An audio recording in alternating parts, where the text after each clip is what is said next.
Okay, so we are live. So thank you for joining me. We are streaming this. My name is Trish from Downtown Book and Sound in downtown, beautiful, sunny downtown Salinas, and I'm here with the author Phyllis Perry, who has agreed to join us and talk about her awesome book, California Disasters. And let's see if I can get the reflection off of it a little bit so you can see it. So these are true stories of the Golden State tragedies and triumphs. So very interesting. And I want to thank you for joining us today. So, Phyllis just told me that we're having a beautiful sunny day here in Salinas, California. And Phyllis told me that it is snowing currently. Yes, right here in Boulder, Colorado. It was funny 2 days ago. Matter of fact, temperatures in the 70s and 80s, but today it's snow. So we call this a sort of a typical day that you don't expect in Colorado. But somehow every April and May, after we think the snows are over, there's always one more coming. Well, thank you for taking the time to join us. And I wanted to make this disclaimer at the beginning that if for some chance we do get cut off because it's snowing and the power goes out where you're at and we're unable to access the internet, our sincere apologies in advance for cutting it short if that were to happen. So once again, thanks for joining us, Phyllis. I'd like to start by asking you to tell us a little bit about yourself. Where are you from originally, and what inspired you to start writing? Well, I grew up in California in a small town in the northern part of the state called Grass Valley. And Grass Valley as I grew up, was a town of under 10,000 people and largely surrounded by 7 gold mines. Many of the people who came there were immigrants from Cornwall, England, where they had had experience in mining and came to what they thought was going to be a town where the streets were paved in gold. There was some truth in that because some of the trash rock from the mine was used in grading the road. And so you could say that the streets in Grass Valley were paved with gold, but not much. But I grew up there, went to school there, and after graduating at Grass Valley High School, went to the University of California in Berkeley. And it was in Berkeley, as a matter of fact, that I experienced my first earthquake, which you'll hear about as I talk about some of the disasters in the California book. From Berkeley, I stayed in that general area going to the Mount Diablo School District where I taught. And we were in Berkeley for a number of years. I met my husband on campus. We married there and stayed in that area while he was working for his doctorate and I was teaching in an elementary school.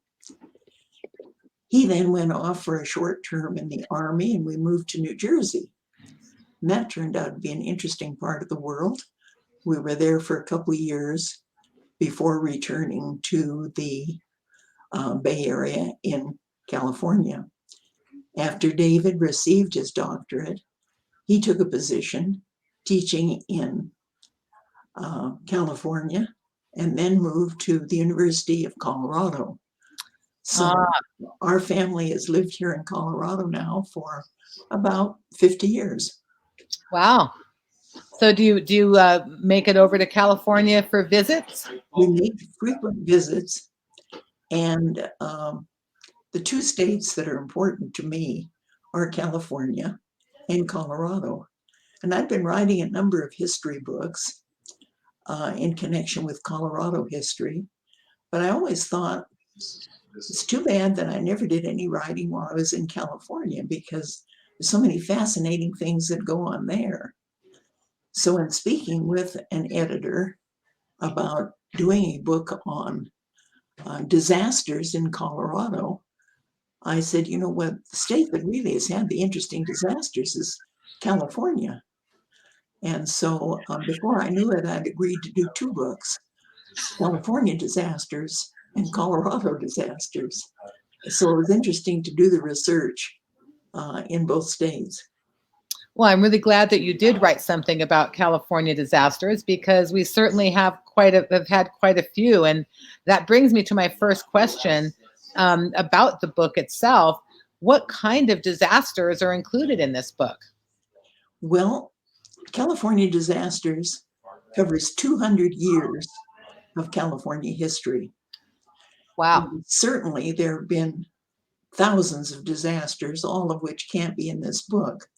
But I chose disasters that I thought would serve two purposes. One, be interesting to the reader, and two, be a fair description of some of the things that happen in the Golden State. Many of these disasters are the work of Mother Nature. If a tsunami comes sweeping in after an earthquake and inundates Crescent City, California, we just chalk that up to something Mother Nature did. If it decides to have a huge dust storm on a Thanksgiving weekend, catching hundreds of motorists out on the highway, unable to see where they're going, that's Mother Nature at work. But some of the disasters we don't credit to Mother Nature. We have to take responsibility for as caused by humans. If someone is fired from a job and is angry and decides to revenge themselves by doing away with the person who gave him a hard time and goes up in an airplane and shoots a pilot and crashes a plane, we can't blame Mother Nature for that one. No. If a man decides to build a dam and thinks he has enough information gathered to do it right and makes an error, we can't blame Mother Nature for that. So the book has both kinds, man-made disasters, Mother Nature disasters, and some that are a combination where an underground mine has dangerous gases in it and a human comes and strikes a match. Then I think we give equal credit to Mother Nature and a mistake that humans have made. That makes sense. That makes sense. Did, has there ever been anything really positive that came out of these disasters? Yes, and that's one of the interesting things about working on them. People have said to me, isn't it a real downer to keep writing about disasters in two states? And I have to say, no. There certainly are sad and tragic stories connected with all these disasters. Many lives lost, many buildings destroyed, towns ruined. But in these disasters, they happen to people, and people are ingenious and clever, and sometimes very brave. And so it's a sort of an introduction to the courage of individuals who suddenly find themselves in desperate situations. And so a lot of positives come out of it. And that's interesting that you say that because one of the things that I found when I was uh, here in Salinas in 1989 during the Loma Prieta earthquake, which was scary. I mean, a lot of people lost their lives, and there was quite a bit of damage in the Bay Area.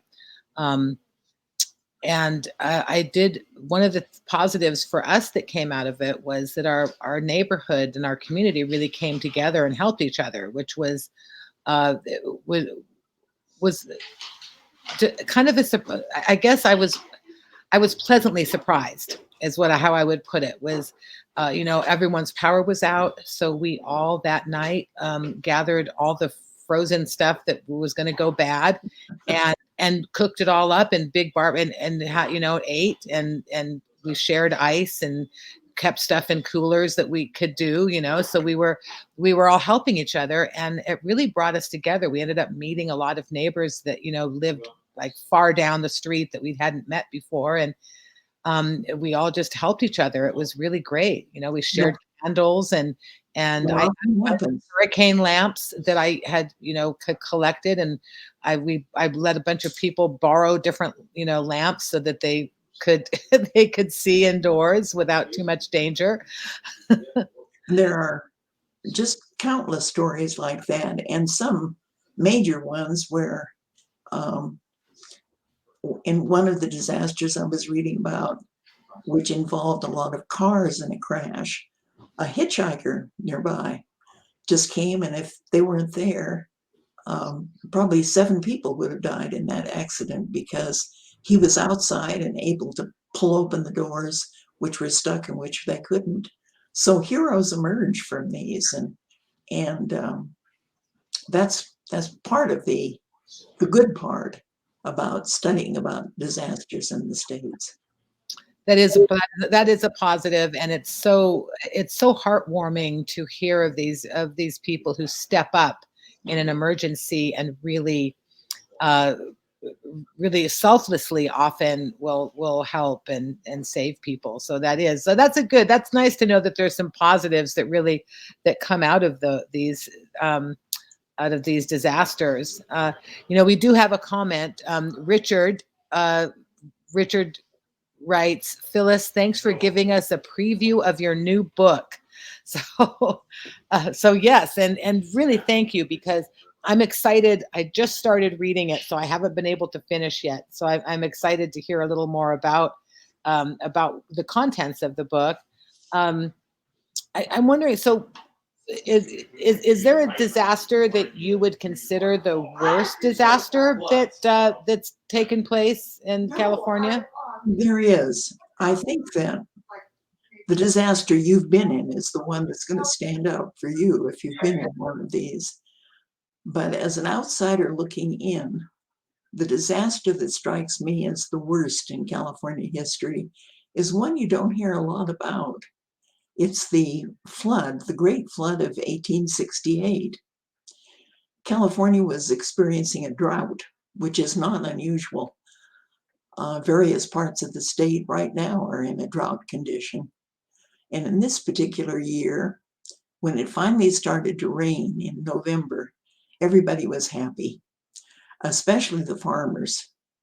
But when it continued raining, not only in November and December, but in January and February, the earth just couldn't take in any more water, and all of the rivers began to flood. California is a long, big state, but picture it as it was that year, where a lake formed in the middle of California that was 300 miles long and 20 miles wide, because that's what happened in the Great Flood. Um, the rains just would not stop. It was time for the inauguration of the governor of the state, who that year was Leland Stanford. And instead of parades and banners and bunting and celebrations and so forth with an inauguration, they had to send a boat to his house, put him in the boat, and take the boat to the Capitol to hold the inauguration ceremony. Instead of a long ceremony with drinks and dinner and dancing and so on, they made the ceremony just as short as possible, put him back in a boat and took him home. By the time he got home, Leland Stanford had to climb in the second-story window of his house. Water in Sacramento in the streets in some places was 20 and 30 feet deep. They couldn't carry on business in Sacramento they temporarily moved the capital to San Francisco. So that flood, which took thousands of lives, there is no accurate number. In the northern part of the state, where there were lots of miners, there were a number of mining camps where Chinese laborers lived in groups together. And they estimate at least 1,000 of these men were swept off in the floodwaters. After the data was gathered, they estimated that at least 25% of all of the cattle and the sheep in the state of California were drowned. So it was a catastrophe, a disaster of really major proportions. It sounds like it was not just a disaster in the loss of life, human and animal, but it sounds as though it might have destroyed the cattle industry as well. Well, it certainly set it back for a while, and property damage was just everywhere. I mean, it was hard to find a place, not only in northern and central California, but in the southern part of the state, that didn't suffer terribly from that 1868 flood. Please, do you know or remember how long the waters took to recede from the Central Valley? It took months. It did. As I say, the rains began in November, and just for 5 months, basically, it rained. And it's just one of those times when there's a drought and the soil can take quite a bit of moisture in, but there comes a point when it just can't hold anymore, when trees are knocked out into rivers, just huge catastrophes almost anywhere along the way. And many people who had storage facilities by rivers and docks, warehouses just disappeared, including all the stuff that was in them. So I would say that was the biggest disaster in my mind that the state has endured. And and that's one you don't really hear about. I mean, that was something that I only just learned from your book. Well, it's not as well known. I would say that probably the most famous disaster in California, if you use the word Californian disaster in the same sentence, someone is very apt to pop up and say earthquake. And certainly the best known, I think, disaster in the state is the 1906 earthquake and fire in San Francisco. And that and fire is important because the earthquake struck in the early hours of the morning. And most people, or many people, were actually knocked out of bed. One of the interesting events of that earthquake was that the night before, Enrico Caruso, probably the best known tenor in the world, was in San Francisco at the Opera House giving a magnificent performance. And next day, that night, of course, he went to a fancy hotel. He was on the 9th floor, and the earthquake hit. Caruso wrote about his experiences in a newspaper, and he said he awakened, went to the window, looked out, saw people running out in the street in their night clothes, pieces of buildings falling off. And of course, he didn't see it, but the opera house he'd been in the night before was in ruins. So the earthquake itself did horrendous damage. At that time, San Francisco was the largest city in the state of California. It had a population of about 400,000 people. And as a result of that earthquake, they estimate 200,000 were homeless. It was a huge quake, and unfortunately, gas main pipes broke and fires broke out all over the city. one of the first people to be killed was the fire chief of the city, because the ceiling in the fire department just collapsed and killed him. Fires were everywhere. Soldiers came, National Guard came, fire department was out, and it looked as if there was just no way to stop this huge, massive fire that was just sweeping through the city. They finally decided the only way to stop it was to create a barrier it couldn't get over, and to do that, they were going to have to dynamite buildings. Well, dynamiting a building that hasn't been destroyed and that isn't on fire is a hard thing to do. And carrying explosives in an area where you're more than a few hundred feet from a blaze is an extremely dangerous thing to do. But they did blow up a number of buildings in the city and finally managed to get the fire stopped. Once it was stopped, you can imagine the aftermath. Huge committees formed to take care of immediate needs of food and housing for people, and trying to think, what to do first and second and third to get things going again. Banks suffered considerable damage, and not only were, in some cases, collapsed buildings, but they were afraid to open the safes, because in those safes was money that they needed and valuable papers. But the feeling was that the safe was so hot from the huge temperatures of the fires that to open it and to allow oxygen in might start a fire and burn up the contents of the safe. And so the banks did not open their vaults for a couple weeks after the earthquake hit. Now, do you know who the first bank to open was?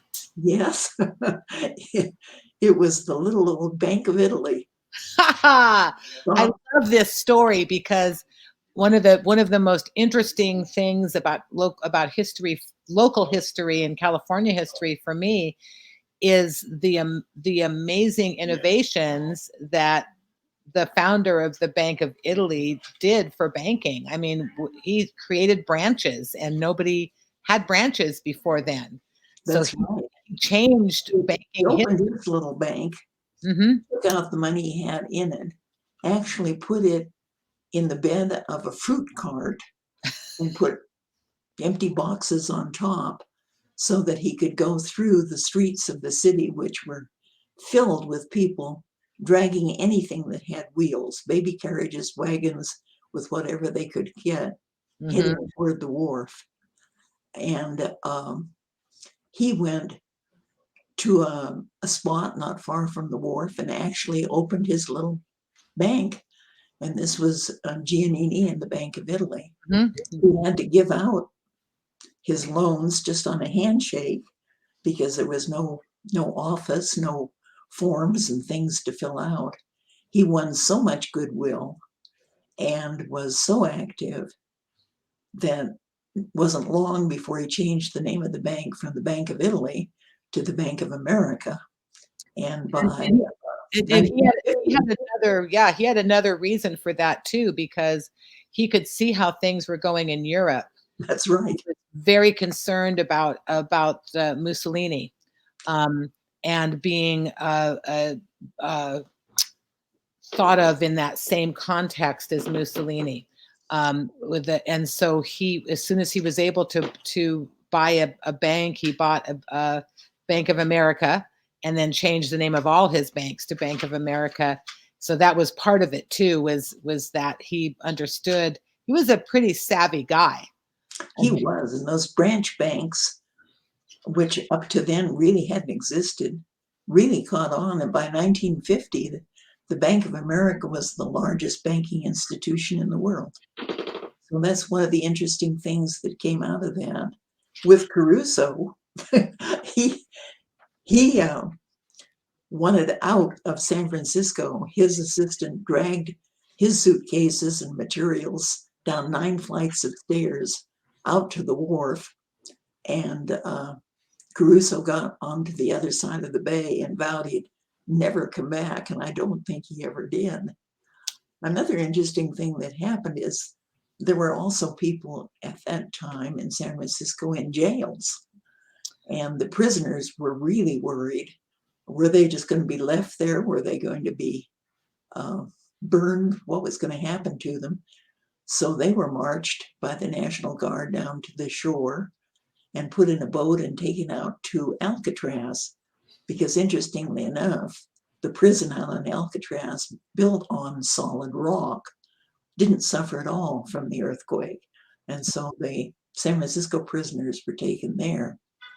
Another fascinating thing to me was that at that time there were at least 20,000, and maybe twice that, Chinese living in San Francisco.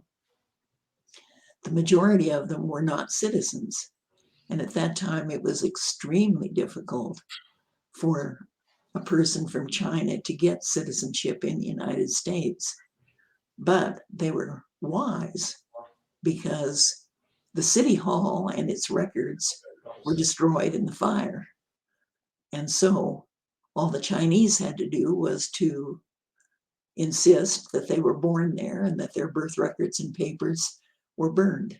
And that was just commonly accepted. So we gained a few thousand Chinese citizens as a result of that fire. Well, that's a positive thing. You know, I do have to say that one of our Salinas citizens was experienced the San Francisco earthquake because he was in San Francisco at the time, and that was Lester Baranda, who was a local land grant or from a family of the Baranda, a large land grant from them when the Mexican government was in charge here, and he literally walked home from San Francisco to Salinas. And Salinas had lost, where we live, had lost 50% of its buildings during the San Francisco earthquake because it was so strong, and we felt it down here.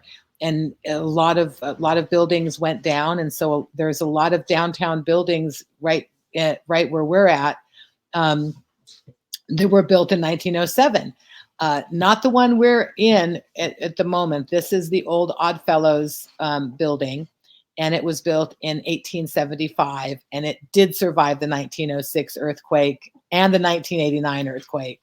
And that's where we're sitting right here. So hopefully it'll survive any future ones. Well, it's amazing how quickly rebuilding took place after that earthquake, because a lot of the city at that time was built on landfill around the edges of the city.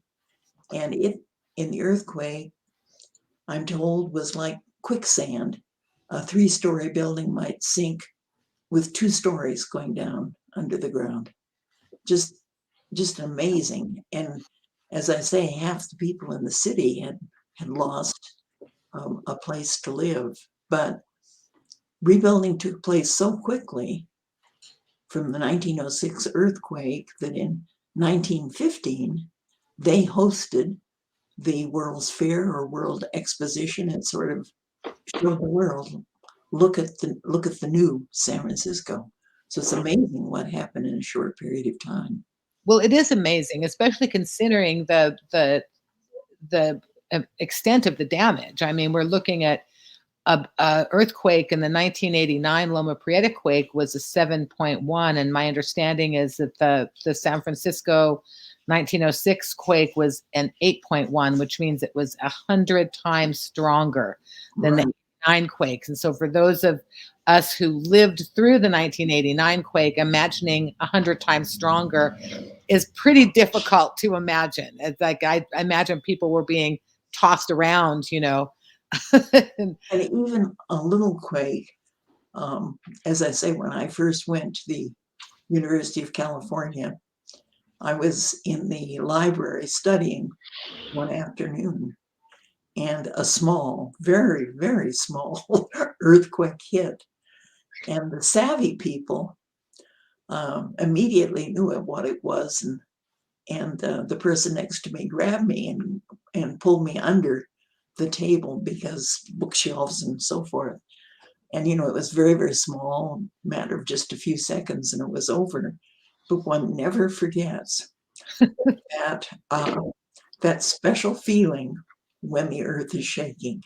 And It's a very insecure feeling. it's a feeling that once you felt it, you'll never be confused about it again. You'll know it. Oh, that's for sure. In the '89 quake, I was working in a warehouse, and how they say that you can see the ground moving in waves. Well, I could actually see the cement moving in waves towards me, and that was just the most amazing. I can't, like, I can still picture it because it was such an amazing visual to see that the ground actually just kind of waving toward the cement. It was cement, but it was there. I could see it. I was like, well, now I always thought, well, that sounds like a bunch of BS. How could you see the ground move like in a wave? Well, it really did. and I and I'm here to say it. We have a comment from Facebook, and it's Richard Gary. He says, "This is Gary, your science writing buddy in Wellington," Yeah. and he wanted to ask that if there was one disaster that was really interesting but didn't quite make the cut for this book. Well, there were a number, but I would say that disasters, they're sort of hard to explain. For instance, do a lot of people have to be killed for it to be a disaster, or are just one or two deaths, but in a tragic way, a disaster? So I looked at lots of them, and some of them that were particularly interesting to me that didn't make the cut were disasters that happened in mines. Because, as I say, Grass Valley, where I grew up, was a gold mining community. The mine where my father worked had the deepest vertical shaft in the world. And so when I read about mining disasters, I did not include many of them until finally I wrote the Colorado disaster book. And I just had to put one in because those mining disasters were interesting to me because of proximity to them.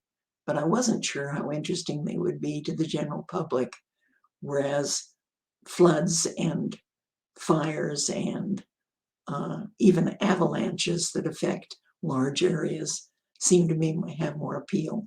So I would say that a few that didn't make the cut were mining disasters in California.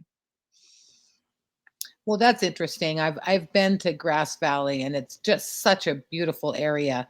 And it's just dotted everywhere with mines, both internal and I don't know what they call it, but external, where they were using like water just to wash away hillsides and sides of mountains looking for gold, which uh, destroyed a lot of the environment. So that brings up kind of a question.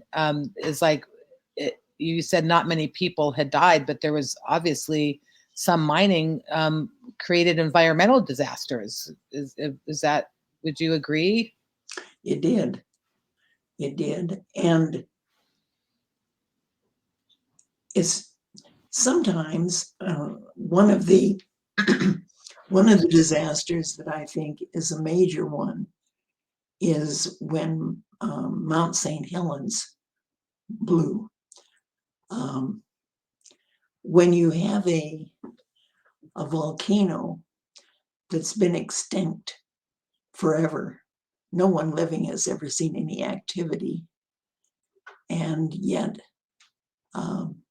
suddenly it becomes active, and you have a volcano with spewing lava, you expect huge numbers of deaths. And yet in that particular disaster, to the best of my knowledge, not a single life was lost. So disasters just take many, many forms. Yeah, that's definitely true. That's definitely that makes a lot of sense that they would. And I hadn't really think so much about the environmental disaster of Mount St. Helens, but yeah, that was a big deal. Um, what's the Let's see. I had another question I wanted to ask. Which is there a disaster? What disaster lasted the longest of the ones in your book? Well, that's an interesting question, because there was one disaster that it appeared that the results and connections with it would never come to an end. And that happened in the 1850s in California. Transportation to a large extent was done by paddle boats, because stagecoaches provided transportation that was not too fast and not too comfortable. But when paddle boats were used, and the first ones that were introduced were not very big, about 90 feet long, but gradually they got bigger and bigger, and some of them quite luxurious. And so paddle boat travel between 1850 and 1890 became very substantial, both for goods and for passengers. And there was a paddle boat by the name of the Brother Jonathan. And Brother Jonathan began its career as a paddle boat on the East Coast, was bought by a millionaire and moved out to the West Coast, and began making regular trips from San Francisco up to Portland. And the Brother Jonathan had been loaded in San Francisco and was ready to take off on an important trip. The captain of the ship took a look at it in the water and saw how deep it was sitting there, and said there was, in his opinion, too much cargo on it. And the owners said this is what was going, and if he didn't want to captain it, then find someone else to. So he eventually took off in the Brother Jonathan, and they had a relatively simple trip. Lots of important people were on board, including a man who had just been appointed the new territorial governor for the northern part of what was the United States. They also had an owner of a newspaper.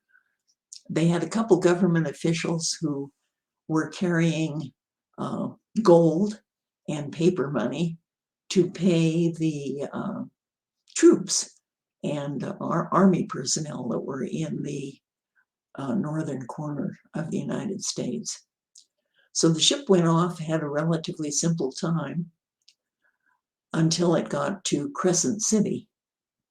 And at Crescent City, they stopped, unloaded some things, took on a couple passengers, and set out north again. Huge storm came up, and the captain decided that with his very heavy ship and the disastrous waves that were coming, that the smart thing to do was to turn around and go back and harbor at Crescent City and ride out the storm there. So they turned the ship around, went back toward Crescent City, and the area at that point, there were no lighthouses in that area of the coastline. It wasn't well charted and well marked. And there's a reef not far from shore there, with sharp pinnacles of rock going straight up from the ocean floor a couple hundred feet. And the ship was taken and smashed by a wave down on one of these sharp pieces of rock, a hole ripped into the bottom of the boat. And the cries went up on ship of the damage, but before anybody could do anything, Another wave crashed it down on another one, ripping a second hole. And so it became clear that the ship was going to sink and there's nothing they could do to save it. The captain told the crew to save as many lives as they could. So they began lowering their lifeboats, but the storm was such that, first of all, it was difficult to get a lifeboat out and into the water. And partway down, they would either tip over or smash into the boat. Only one of the lifeboats actually made it into the water. The crew member had taken 3 or 4 women and a few children, about 6 crewmen, 19 in all. And this is all that was saved from the several hundred people that were on the ship. So 19 people made it to shore. And that was a disaster of major proportions, but it didn't end there. Because a lot of people said, one of the things we have to do is to build a lighthouse along the shore at this point. And so a bill was brought up in Congress to build such a lighthouse. Monies were not plentiful after the Civil War, but they did donate some money for this purpose and start to build the St. George Reef Lighthouse. They weren't sure they could even build one there because they could only work for a small part of the year because of the storms. They didn't know how they were going to get the building supplies they needed.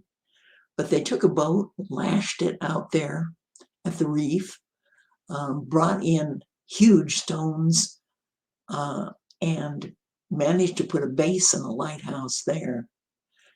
It took a long time until 1892 before the lighthouse was fully lighted and operational.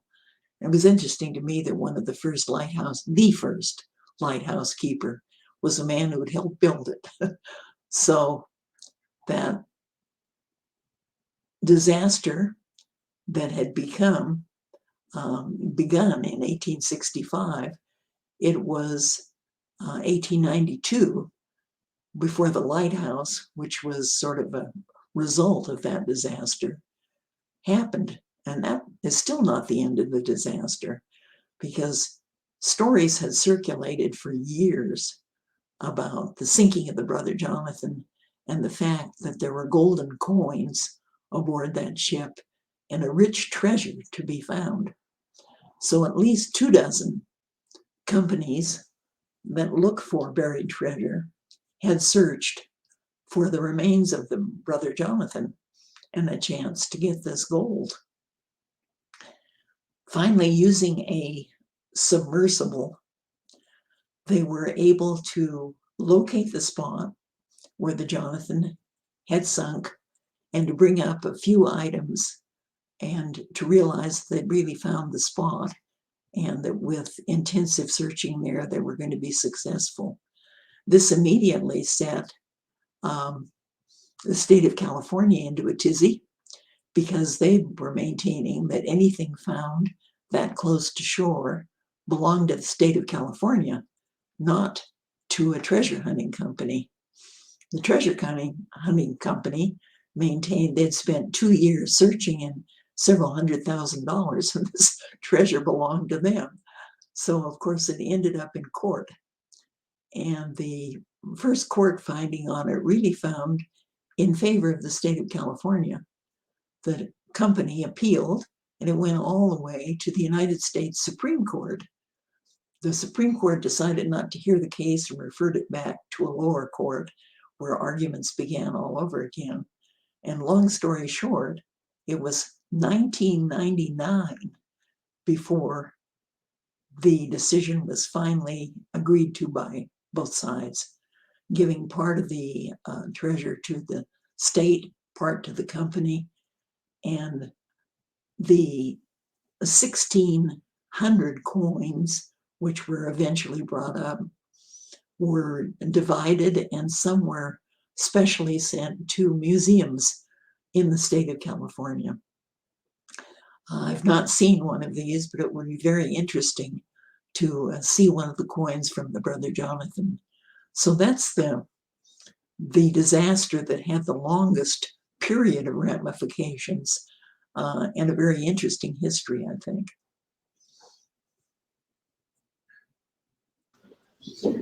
Yes, that's absolutely fascinating, actually. Um, Especially the fact that they found some treasure. I mean, that to me, that's always been an exciting thought, is to uncover, whether it's in the ocean or in the ground, some buried treasure, because people did bury coins and stuff back in the day. People who didn't trust banks would often it really, instead that, that instead of putting it in the mattress, they might bury a can or a jar with some money in it in the backyard or in the back 40 somewhere. Well, they never did find the safe. Oh, They felt that in the safe there might be other valuable things, but they did find 1,600 of the gold coins. So that was a successful treasure hunt. I would guess so. I think maybe someone will find the safe one day. That would be pretty fun. It would be. I love stories like that. That's great.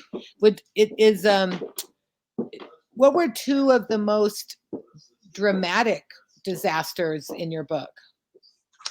Well, Or even again, it's one? sort of hard to choose, but I think that the fact that um, a volcano suddenly appears and erupts is is one of the most dramatic ones that I can think of. And Lassen Peak in the northern part of the state had not had any activity at all for a long, long time. And suddenly, it was in 1914, people noticed a sort of a rosy glow above Lassen, and also heard some sort of strange sounds. Three men went up to investigate. They were kind of curious as to what was happening up here on the top of the mountain. They reported that as they looked down, they saw molten lava, and a crater had formed on the top of Lassen Peak. And not only that, but it began spitting rocks out while they were there. One of the men actually got hit by a rock thrown out by the volcano. So they went scurrying down, and people wondered what would happen. But for a year, other than a few rumbles and a glow in the sky, not much happened. And it was on May 22nd. Matter of fact, this weekend will be 107 years ago that peak erupted in a volcano. The smoke from that and the gases from that volcano went up 30,000 feet in the air and could be seen for 150 miles.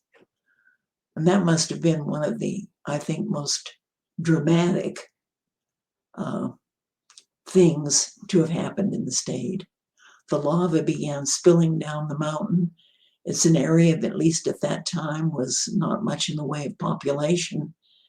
And the reports were that a farmer, partway down the mountain, was awakened that night by his dog barking, and went out to look and saw that the lava had ripped up trees and rocks into the creek or river that was nearby, and it was all moving very, very slowly down the hill like a gigantic destructive machine. He ran almost a mile down to the next farmhouse, and they alerted everyone so that no one was hurt. But a huge area was completely ruined by the volcanic explosion. Was given the name of the devastated area. And there were just miles, which you can still see because it's included in the volcanic park there. where every tree shrub was killed, where huge rocks came crushing down the side. So that's got to be one of the most dramatic ones, I think, even though no one was killed. An area was devastated and the explosion was massive. The other one that stands out to me as dramatic is very different, and that is the failure of the St. Francis Dam.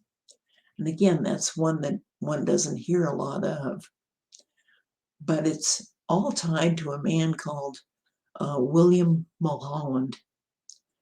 And Mulholland was an immigrant from Ireland who came to New York, stowed away on a ship, got as far as Panama, was discovered, taken off the ship, walked 50 miles across the Isthmus of Panama, and finally got to California.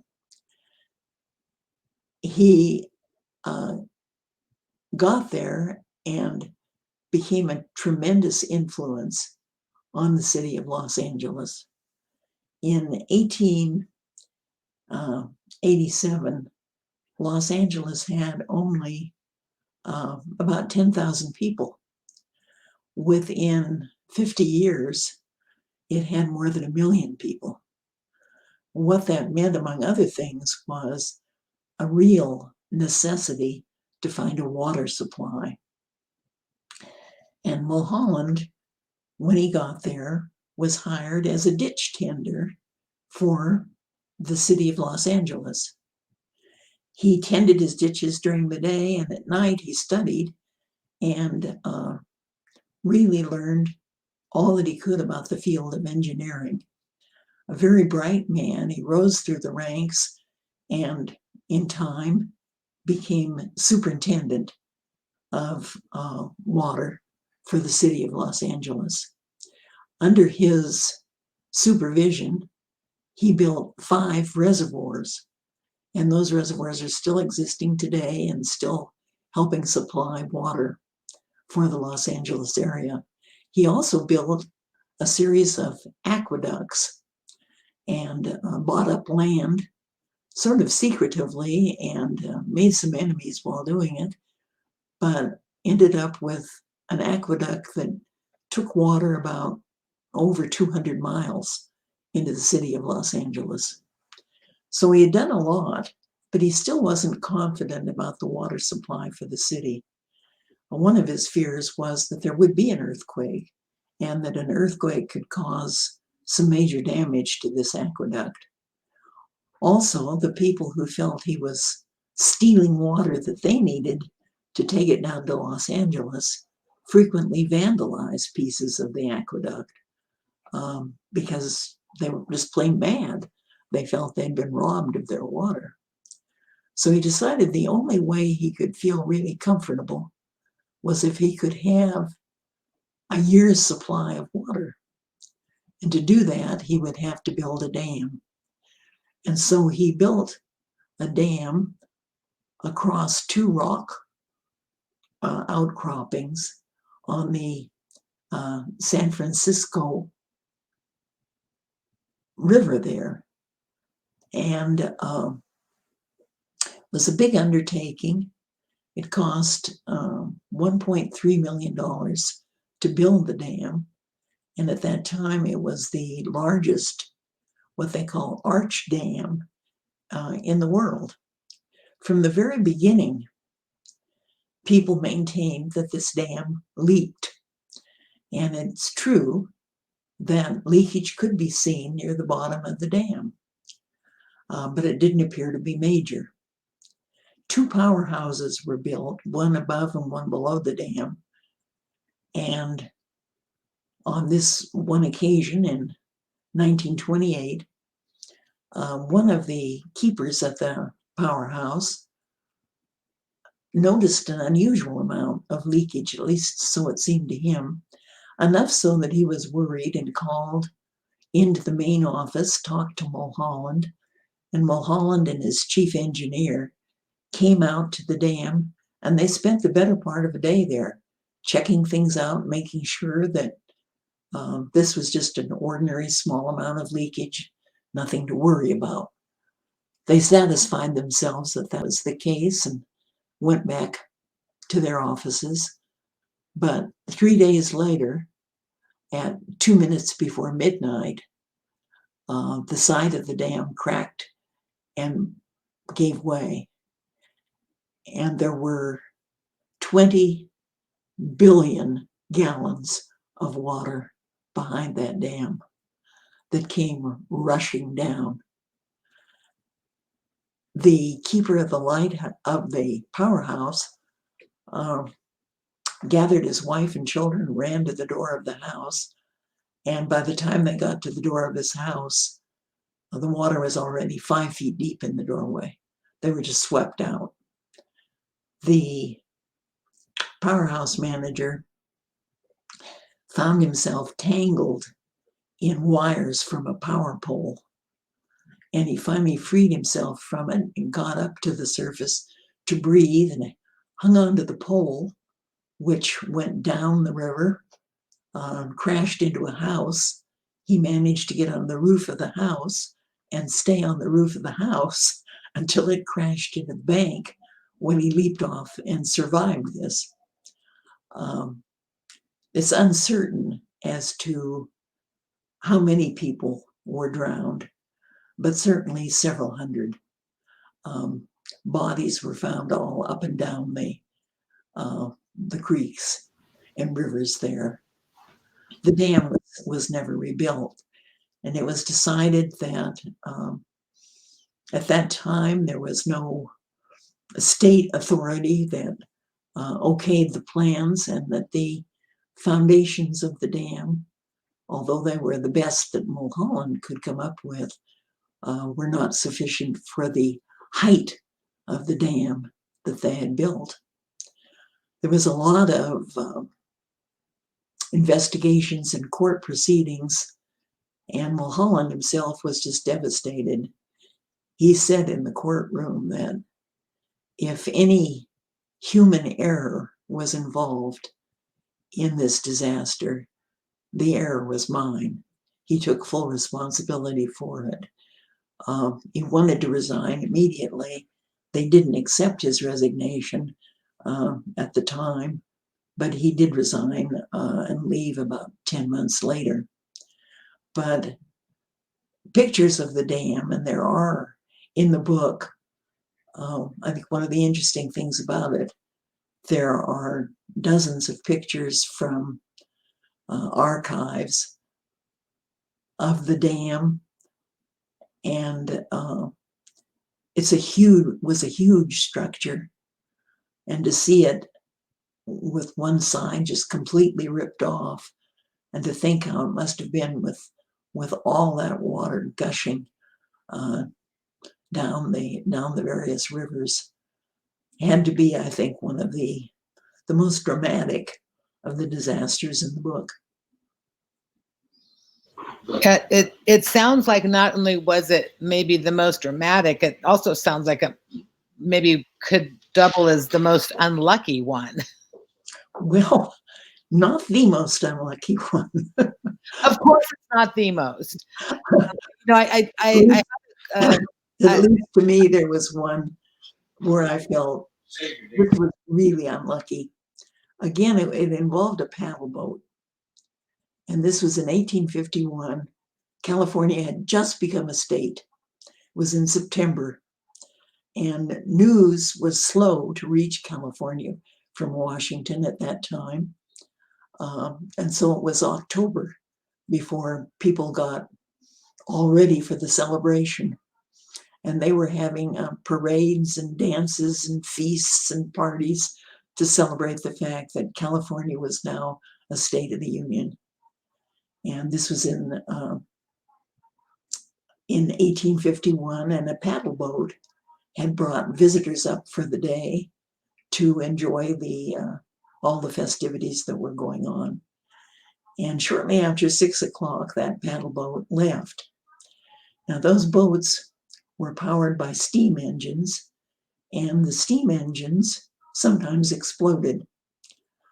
And that's exactly what happened on this occasion. While it was still within sight of shore,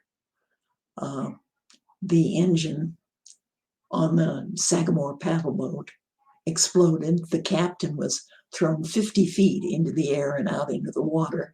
He did survive, but a lot of the passengers were killed, and many of them were cut, broken bones, and terrible burns from the steam. A rescue party was organized very quickly.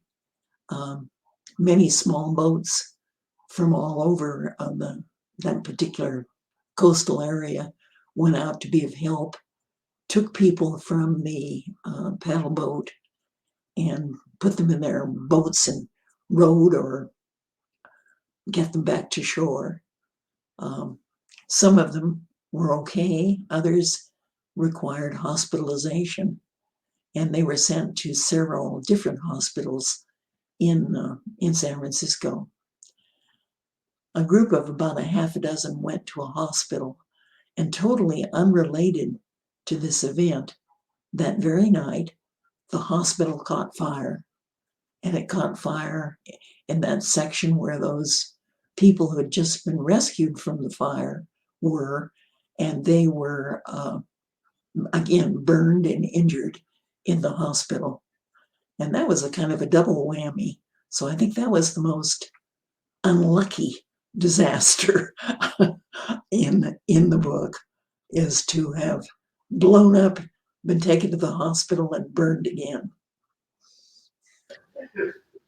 Okay, I agree with you there. That is pretty unlucky. A double whammy.